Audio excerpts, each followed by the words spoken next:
So I wanted to do a video of an airplane build. This is the Freewing F9F Panther. I've had two of these previously, not the blue one, but there's my other one. It had a bad case of gravity. Gravity sucks sometimes, but pilot error. It was completely on me. I lost orientation of it and augured it into the ground. But anyway, got a replacement, which now they have a different setup on a lot of this stuff. It's really neat because they got a latch system that, of course,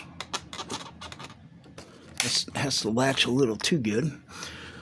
Yeah. They've got a whole different setup in it now. This one here was a 5-blade fan on a 3-cell, and I flew it with the 1800 for nose weight, and it was really good. But what they've done now is they completely redid the battery tray so you can run a 4-cell 2200, but it went from the little 5-blade fan to a 12-blade.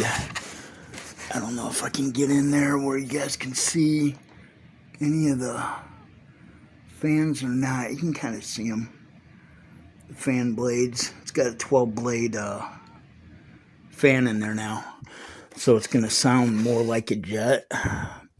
So that'll be pretty dang neat. Yes, I've just been building it. I'm just using the supplied epoxy, 2-part epoxy. Like everything, I've got to find something to bitch about. Well, not everything, but this is a big gripe.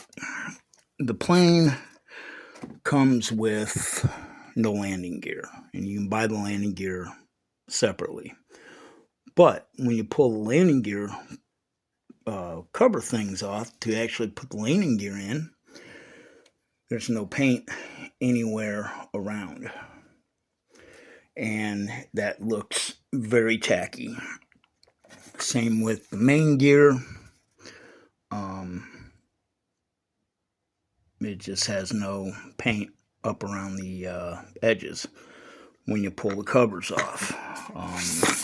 So here was the landing gear cover that was on that, and because it's a plane where you can hand launch it in belly land, or you can buy the optional gear, which got a steerable servo nose wheel, but that just looks like crap. I mean, there's no excuse for that. So now I'm gonna have to try to find a paint to match that, and paint that up. But what they've done too, since it's a 4-cell now, before it did not have rods going through the wings, reinforcement rods. Now it does, which is very cool. I tried pulling paint off, and it's on there pretty good. It's actually got good paint on it, because usually what I do, I try to pull the paint off and glue it. But oh well. But anyway, yeah. So like I said, it's just my first overall video. But the tail went together okay.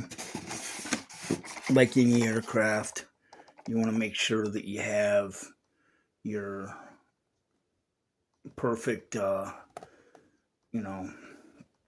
horizontal and vertical together, where they're not hanging down on one side or the other. So yeah, I got the tail end. Basically, you put this side of the tail in, you pull the rod through the whole thing, and then this side, it's a separate cover, and you push the rod through the little channel there, and then you put glue on the inside of all this, and then push the two pieces together. So kind of a neat deal. But yeah, you know, instructions are typical Freewing. Kind of don't tell you a whole hell of a lot. I actually did everything kind of in reverse, because they have you put the wings on first, and I wanted to get the tail surfaces on and glued. Here's what I was talking about with the tail. Oh, wait a minute. Okay, right here. This piece is separate, and you go ahead and you push the rod through that, and then put the glue in, and then go ahead and slide it into place. So works out. It gives it a really strong tail. And then you get your canopy, your battery, etc. Your CG. One other thing it does not even have in here is about putting your clevises onto the wings. You have to screw those in place. And when you do, if you've never built much airplanes, you're just not paying attention or whatever, always make sure that the flat, long side with the holes is towards the front on any of your surfaces. Your ailerons, your elevator, whatever. The flat, long part needs to be facing the front of the aircraft. Like I said, I got the landing gear glued in. Oh, that's something else. The plastic base of this, I took 36 grit automotive sandpaper, rough stuff, and roughed up the inside of that piece of plastic that was going to be epoxied into the wing. That way the epoxy really has something to bite into and to dry that way, so you're not pulling your landing gear out on a hard landing. But anyway, I think that about covers it. I got the main build of it pretty much done. Got to figure out a receiver. I don't know if I'm going to take the receiver out of that one. I probably will. I may actually try to rebuild that as a hand launcher. Get a new fuselage and see. But anyway, yeah, I just got to check all the electronics. Get my servo tester, and test the servos and center them, so I can get all my links, to the correct links. So I can get all those on my push rods. There's the Y harness that comes with it.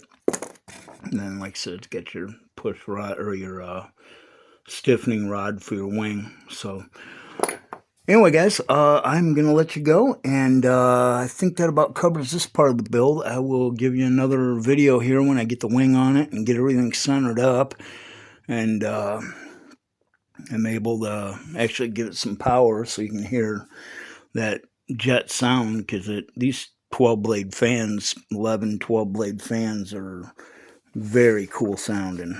So anyway, guys, thanks a lot, and I'll see you later. Take care. Hope you're all doing good, and Happy New Year.